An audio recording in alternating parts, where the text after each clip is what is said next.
নমস্কার, টিএনও নিউজে আপনাদের স্বাগত। আমি এআই নিউজ অ্যাঙ্কার পাখি।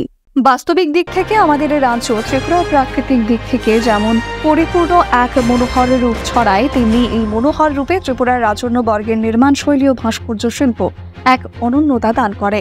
এই সমৃদ্ধ ভাণ্ডারকে রাজ্য সরকার প্রতিনিয়তই রাজ্যবাসীর জন্য যেমন তেমনি দেশবাসী তথা বিদেশের মানুষের কাছেও এক উপহার স্বরূপ দেওয়ার প্রয়াস করে চলেছে। তাই গতকাল ওয়ার্ল্ড ট্যুরিজম ডেতে ত্রিপুরাকে এক পর্যটন কেন্দ্র হিসেবে প্রতিষ্ঠিত করার ব্যাপারে আলোচনা করেছেন মুখ্যমন্ত্রী মহোদয়। দেশীয় বিদেশীয় পর্যটকরা যাতে এই প্রকৃতির মনোরমকে উপভোগ করে, তার জন্য শান্তির পরিবেশ যেমন কাম্য, তেমনি যোগাযোগ মাধ্যম, আরামদায়ক হোটেল, যানবাহনের পরিষেবার ব্যাপারে যথেষ্ট দৃষ্টি দিয়েছে এবং আগামী দিনে এইসব দিকগুলি আরও উন্নত হয় তারই দিকে অগ্রসর হচ্ছে রাজ্য সরকার।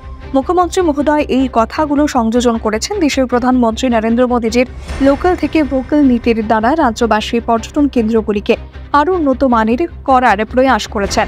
ত্রিপুরার বুকে যখন দেশি বিদেশি পর্যটকরা আসবেন, তখন ত্রিপুরার চিরাচরিত ড্রেস নৃত্য পরিবেশনের মাধ্যমে আমাদের সংস্কৃতিকে পরিদর্শন করা যেতে পারে। তার ফলে পর্যটকরা আবারও আসার আকাঙ্ক্ষা জাগ্রত হবে।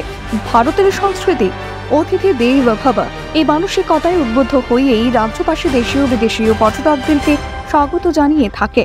ফলস্বরূপ আমাদের পর্যটন কেন্দ্রগুলি আরও সজীব ও প্রাণবন্ত হয়ে উঠবে। এখনকার মতো সংবাদ এ পর্যন্তই। পরবর্তী নিউজ ও আপডেটস দেখার জন্য অবশ্যই চোখ রাখুন টিএনও নিউজের পর্দায়।